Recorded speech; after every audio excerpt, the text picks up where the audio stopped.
Alors juste un rappel, vous savez tous qu'il y a plusieurs types d'analyses biologiques qui sont faites dans le cadre de la leucémie myéloïde chronique. Tout d'abord, le plus simple, c'est la numération formule sanguine, donc qui se fait sur le sang. Ensuite, on a le myélogramme qui nécessite un prélèvement de moelle et qui va permettre en particulier au diagnostic de faire vraiment le diagnostic cytologique. On a également un karyotype qui va permettre sur les chromosomes de rechercher des anomalies et éventuellement d'avoir un pronostic si on a des anomalies qui viennent se surajouter à l'anomalie princeps de la LMC, on va le voir. Et on a la biologie moléculaire qui va permettre de détecter des anomalies des gènes et surtout de quantifier le transcrit qui est issu de ces gènes et qui va permettre d'évaluer la maladie résiduelle moléculaire qui va avoir un gros impact sur la prise en charge de cette pathologie. Donc la numération formule sanguine, c'est le plus simple, c'est un prélèvement de sang. On va numérer ces cellules, on va les regarder au microscope pour évaluer la proportion des différents types cellulaires dans le prélèvement. Alors je vous ai remis ici, mais vous les connaissez certainement, les valeurs normales des cellules sanguines. Les globules rouges qu'on appelle aussi hématies, qui sont normales quand elles sont comprises entre 4 et 5 10 puissance 12 par litre. Les globules blancs ou leucocytes, normaux entre 4 et 10 puissance 9 par litre. Au sein de ces leucocytes, dans un sang normal, on distingue 5 types de cellules qui sont listées ici. Voilà. Et vous verrez que dans la leucémie myéloïde chronique, on a une augmentation des globules blancs et on a aussi une augmentation des polynucléaires basophiles qui vont servir dans les critères d'évaluation de la réponse. Donc vous avez ici les pourcentages. Dans un sang normal, majoritairement, on a des polynucléaires neutrophiles. Ensuite, on a des lymphocytes et très peu des autres cellules polynucléaires éosinophiles, basophiles et monocytes. Et le troisième élément qu'on va regarder dans le sang, ce sont les plaquettes ou thrombocytes qui sont normales lorsqu'elles sont comprises entre 150 et 450 10 puissance 9 par litre. Les anomalies du nombre de cellules sanguines portent un nom. Chaque type d'anomalie porte un nom et je vous en ai mis quelques-uns ici. La diminution de globules rouges, on va parler d'anémie. L'augmentation des globules blancs ou leucocytes, ça va être une hyperleucocytose. C'est ce qu'on trouve dans la LMC au diagnostic. On va avoir des globules blancs supérieurs à 10 puissance 9 par litre. L'augmentation des plaquettes, qu'on peut voir aussi dans la LMC au diagnostic, va s'appeler une thrombocytose.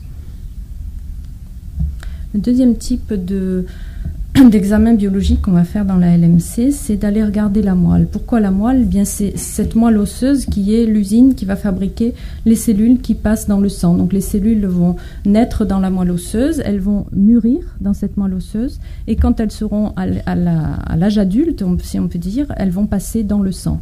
Donc c'est une usine avec tous les stades de maturation des cellules, des différents types, aussi bien des globules rouges, des globules blancs que des plaquettes. Donc on va faire un prélèvement de moelle osseuse pour voir ce qui se passe en amont.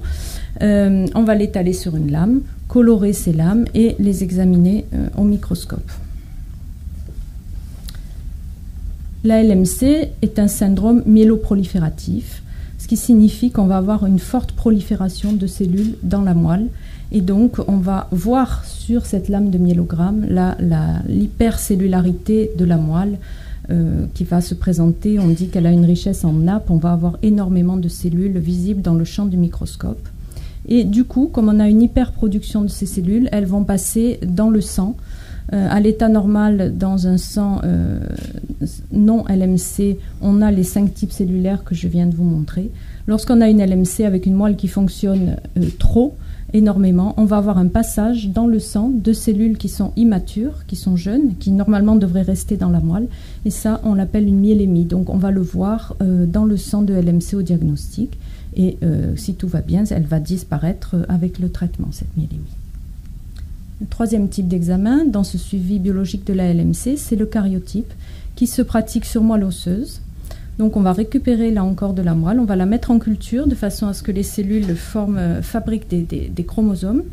Ces chromosomes, on va les classer et on va analyser au moins 20 cellules pour chaque patient, à chaque examen, pour établir un pourcentage de cellules anormales les cellules anormales dans la leucémie myéloïde chronique, elles ont un marqueur qui est très fort, c'est la translocation 9-22. Donc on va établir le pourcentage de cellules qui présentent cette translocation 9-22 et on peut éventuellement détecter d'autres anomalies. C'est la raison pour laquelle on continue à faire des karyotypes même lorsque la translocation 9-22 a disparu. Alors voilà ici un karyotype avec les chromosomes qui sont classés et la marque donc très forte de la LMC, c'est cette translocation ici que je vous ai entouré en rouge entre les chromosomes 9. Ici vous avez un chromosome 9 normal, le chromosome 22 ici, celui de gauche est normal. Et vous voyez qu'il y a un tout petit morceau de 9 ici en bas qui va partir et qui va s'échanger contre un gros morceau de 22. Donc on va avoir un chromosome 9 qui va être rallongé et un chromosome 22 qui va être tout petit. Et c'est ce petit chromosome 22 qui avait été détecté tout seul. Au départ, on n'avait pas vu que le 9 était rallongé. Il avait été détecté tout seul dans la ville de Philadelphie en 1960 par des chercheurs, Noel et Ingerford. Et donc, comme ils étaient à Philadelphie, ils avaient appelé ce petit chromosome de Philadelphie. Mais en pratique, une dizaine d'années plus tard, on s'est aperçu qu'il n'était pas tout seul dans l'aventure et que, en fait, c'était un échange de matériel entre le chromosome 9 et le chromosome 22. Et cette découverte a été extrêmement importante parce que encore 10 autres années plus tard, donc on est au début des années 80, on s'est aperçu qu'ici, sur le chromosome 9, se localisait un gène qui s'appelle Abelson, ABL, découvert par M. Abelson. Et ici, sur le chromosome 22, se trouve un gène qui s'appelle BCR. Donc ça, c'est pas M. BCR, c'est Breakpoint Cluster Region. Donc, lorsqu'il y avait une translocation et un échange de matériel, ces deux gènes qui, à l'état normal, sont séparés et fonctionnent tranquillement, chacun dans son coin, pour la différenciation des cellules sanguines, vont se trouver accolés ici sur le petit chromosome, et c'est cette fusion des deux gènes qui va être responsable de la maladie, qui va induire cette hyperprolifération dans la moelle et qui va donc être responsable de la pathologie. Et c'est vraiment un modèle, cette translocation, parce que du début à nos jours, on a permis de comprendre cette maladie. Elle a permis de comprendre cette maladie. Lorsqu'on a découvert des gènes, bien sûr, l'intérêt, c'est que après, on s'est aperçu que ce gène-là, Abelson, c'était un gène qu'on appelle tyrosine kinase. Et c'est là que toutes les recherches sont enclenchées pour fabriquer des médicaments anti-tyrosine kinase qui allaient venir tempérer l'emballement qui était dû à cette fusion BCR-Abelson. Donc là, toute la pathologie, toute la LMC est expliquée dans cette petite figure.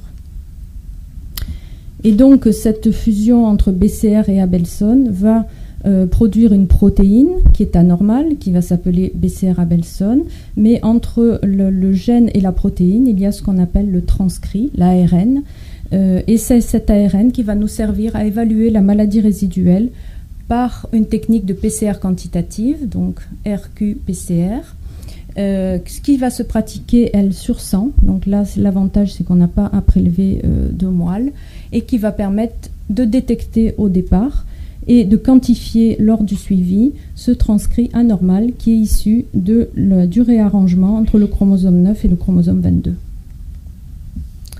Alors la technique de PCR, au départ, il faut qu'on amplifie. PCR, ça veut dire polymérase chain réaction.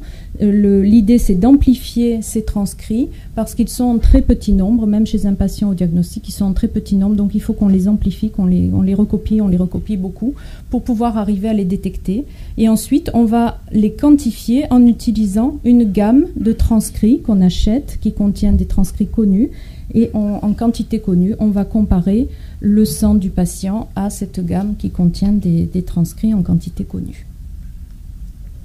Ensuite, on va calculer le résultat de cette technique de PCR quantitative. Alors, dans ce résultat, il va falloir tenir compte du fait que lorsque le prélèvement arrive au laboratoire, il n'est pas toujours d'une qualité extraordinaire. Il y a les prélèvements, moi je travaille sur l'Institut, les prélèvements qui sont piqués me parviennent dans l'heure qui suit, les prélèvements piqués sur l'Institut. En revanche, je reçois des prélèvements qui arrivent de Corse, il y a même certains prélèvements qui arrivent de La Réunion. Donc là, il y a un voyage en avion, il y a un transport dans les soutes où il fait froid. Donc, si je veux pouvoir comparer mes prélèvements entre eux, il faut que je tienne tiennent compte du fait qu'il y a un risque que ce jour-là, la qualité de l'ARN soit moins bonne que lorsque le patient était venu 3 mois avant. Donc pour tenir compte de cet effet, de la qualité de l'ARN qui n'est pas toujours la même d'un examen à l'autre, on ne va pas se contenter de rendre le nombre de copies de transcrits à l'état brut, on va le rendre sous forme d'un rapport entre le transcrit malade, donc BCR Abelson, et un transcrit de contrôle. Toujours, on va faire ce rapport-là, parce que sinon, je ne pourrais pas comparer un patient qui est venu une fois ici à Paoli-Calmettes, où j'ai eu le sang très très vite, et qui est reparti en Corse, qui va me renvoyer son sang 3 mois après. Je ne vais pas pouvoir comparer les deux prélèvements entre eux si je ne gomme pas cet effet qualité d'ARN en faisant un rapport. Et c'est ce rapport, qui est multiplié par 100, qui va être rendu sous forme d'un pourcentage. Donc sur vos résultats de biologie moléculaire, vous allez trouver un pourcentage. Juste pour vous expliquer un petit peu comment on fonctionne, parce que la biologie moléculaire constitue un grand réseau. Donc en France, on a des plateformes hospitalières de génétique moléculaire des cancers par région. On a un laboratoire, tous les laboratoires français qui sont à peu près, on est à peu près une cinquantaine, du groupe des biologistes moléculaires des hémopathies malignes. Et donc ce GBMHM organise, on a des réunions 2 ou 3 fois par an, et on organise des contrôles de qualité sur lesquels on est noté pour évaluer la qualité du laboratoire. On fait aussi des formations continues, éventuellement pour les techniciens également. Et puis on a ce gros morceau qu'on est en train de mettre tous en place en France, c'est l'accréditation COFRAC. COFRAC, c'est le comité français d'accréditation qui vient nous visiter, nous surveiller, nous noter, nous empêcher de travailler si on n'est pas bon. Donc vous voyez que cette biologie moléculaire pour la LMC en particulier est très suivie. Alors ça, c'est en France, mais il y a également une organisation internationale avec le fameux ELN, l'European Leukemia Net, qui est l'auteur des recommandations de biologie, et aussi la standardisation des techniques de PCR, avec pour chaque laboratoire un coefficient international, donc c'est l'IS pour l'échelle internationale, qui va permettre, lorsqu'on l'utilise, de pouvoir comparer les laboratoires entre eux. Donc, grâce à cette standardisation, un patient va pouvoir être suivi ici à Marseille, partir en Allemagne, par exemple, en Australie, n'importe où. Comme chaque laboratoire aura son facteur de conversion sur une échelle internationale, théoriquement, le suivi peut être assuré de façon convenable. Là encore, on gomme le facteur variation de chaque laboratoire, puisqu'on s'est tous mis à l'échelle internationale. Et puis pour les protocoles thérapeutiques, bien sûr, là aussi, il y a des organisations au niveau international. Je vous ai mis une petite photo de tous les gens ou tout au moins une partie des personnes qui font partie de l'European Leukemia Net. Vous voyez qu'il y a beaucoup de monde. Le LN oui, vous reconnaissez sûrement certaines personnes. Le LN ne travaille pas que sur la LMC, hein, ce sont des work packages, des comités qui sont pour chaque pathologie. Il y a un ELN qui s'occupe de leucémie aiguë, il y a un ELN pour la LMC, un autre pour les syndromes myélodysplasiques, etc. Donc ce sont vraiment des comités d'experts qui se réunissent et qui permettent de donner des conseils, des recommandations pour les médecins. Les traitements, on en a déjà largement parlé. Donc il y a cette évolution depuis le début des années 2000 avec une production de médicaments qui est quand même assez impressionnante et qui nécessite que l'on s'adapte, que l'on pose des seuils de réponse qui ont varié au cours du temps parce que on a différents premières lignes, deuxième ligne et différents traitements. Donc l'European Leukemia Net en est déjà à sa 3e publication ça a commencé en 2006, 2009, les dernières datent de 2013, les recommandations sur les définitions des réponses. Vous avez vu avec tous les orateurs précédents combien il était important d'obtenir de bonnes réponses. Là, on va parler des définitions de ces réponses et du moment auquel il est opportun de les obtenir. Donc, on a 3 types de réponses. La réponse hématologique, cytogénétique et moléculaire. La réponse hématologique, on va la dire complète si on a réussi à faire diminuer les globules blancs, donc qui sont redevenus inférieurs à 10 puissance 9 par litre, à 10 puissance 9 par litre. Si on n'a pas de myélémie, la myélémie, je vous rappelle, c'était ces cellules de moelle qui débordent dans le sang parce que la moelle fonctionne trop. Si on a obtenu moins de 5% de basophiles, c'était aussi un marqueur de la LMC, si les plaquettes sont redevenues normales et si la rate a récupéré une taille normale. Ça constitue la réponse hématologique. La réponse cytogénétique, elle est basée donc sur le pourcentage de cellules, je vous rappelle qu'on en compte au moins 20, le pourcentage de cellules qui vont présenter la translocation 9-22, donc cet échange de matériel entre chromosome 9 et chromosome 22. On va parler de réponse complète si on ne retrouve aucune cellule avec la translocation. Réponse majeure si 1 à 35% des cellules ont la translocation, mineure pour 36 à 65%, minime pour 66 à 95%, et absence de réponse si, malgré le traitement, à un moment ou un autre, on retrouve plus de 95% de cellules qui présentent l'anomalie. Donc vous voyez, c'est très, très codifié. La réponse moléculaire, c'est encore plus serré, donc elle se rend en pourcent. On va parler de réponse moléculaire majeure ou réponse moléculaire de niveau 3, RM3, si on a un taux de transcrit inférieur à 0,1%.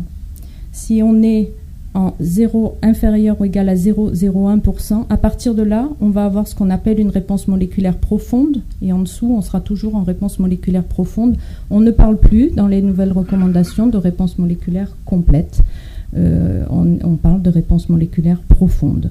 Donc, on a une réponse moléculaire profonde de niveau 4 si on est inférieur ou égal à 0,01%, et à partir de ce stade-là, il y a des possibilités d'arrêter le traitement dans des protocoles avec un suivi rapproché en fonction du délai d'obtention de cette réponse profonde. Donc, ce sont des choses qui sont très, très codifiées. Lorsqu'on est inférieur à 0,0032%, on est en réponse moléculaire de type 4,5. Et lorsqu'on est inférieur à 0,01%, on est en réponse moléculaire de type 5. Là, c'est le top et c'est ce qu'on peut faire de mieux avec la sensibilité de nos appareils actuellement. Peut-être que si on avait des appareils un petit peu plus sensibles, on arriverait à descendre à un niveau 6, mais dans l'immédiat, c'est déjà très très bien d'arriver à détecter ce niveau 5. Alors, à quel moment du traitement peut-on obtenir ou espérer obtenir ces réponses, tout au moins? On va parler de réponse optimale au traitement. Si à 3 mois, on a au karyotype moins de 35% de cellules qui ont la translocation, et sur la PCR, moins de 10% de transcrits. Donc là, une réponse optimale à 3 mois, ça laisse encore la possibilité d'avoir quelques cellules qui ont la translocation et quelques cellules qui présentent le transcrit Besser-Abelson. À 6 mois, ça devient un petit peu plus serré, puisqu'il faut ne plus avoir aucune cellule avec la translocation et avoir moins de 1% de transcrits dans le sang. À 12 mois, il faut, pour être en réponse moléculaire optimale, avoir moins de 0,1%, ce qui constitue la réponse moléculaire majeure, ou RM3. Ça, c'est la réponse optimale. Et si on est en réponse optimale, ça veut dire tout va bien. Il n'y a pas de changement de traitement à envisager. Parfois, on a un échec de traitement. C'est-à-dire qu'à 3 mois, on n'a pas de réponse hématologique, les globules blancs sont restés élevés, ou la rate, ou les polynucléaires basophiles. Au karyotype, on ne voit pas de différence, puisqu'on a plus de 95% de cellules avec la translocation. Donc, tout ça, c'est à 3 mois. À 6 mois, il reste encore plus de 35% de cellules avec la translocation, et en PCR, on a encore plus de 10% du transcrit.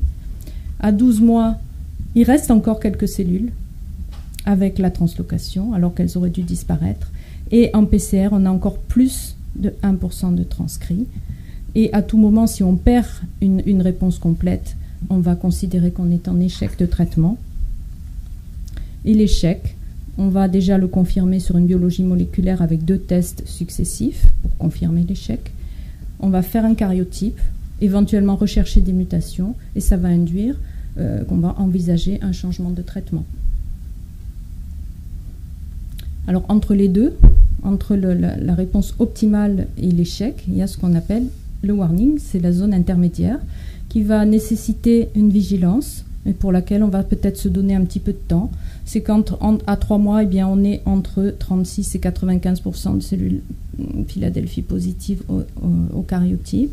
Lorsqu'on a plus de 10% de transcrits en PCR, à 6 mois, 1 à 35% de cellules au karyotype, ou 1 à 10% de transcrits dans le sang. Et à 12 mois, on n'est toujours pas arrivé à la réponse moléculaire majeure. Mais ça reste, on ne considère pas ça comme un échec, on considère ça comme une zone de vigilance avec éventuellement une surveillance plus rapprochée, donc peut-être tous les mois au lieu de 3 mois.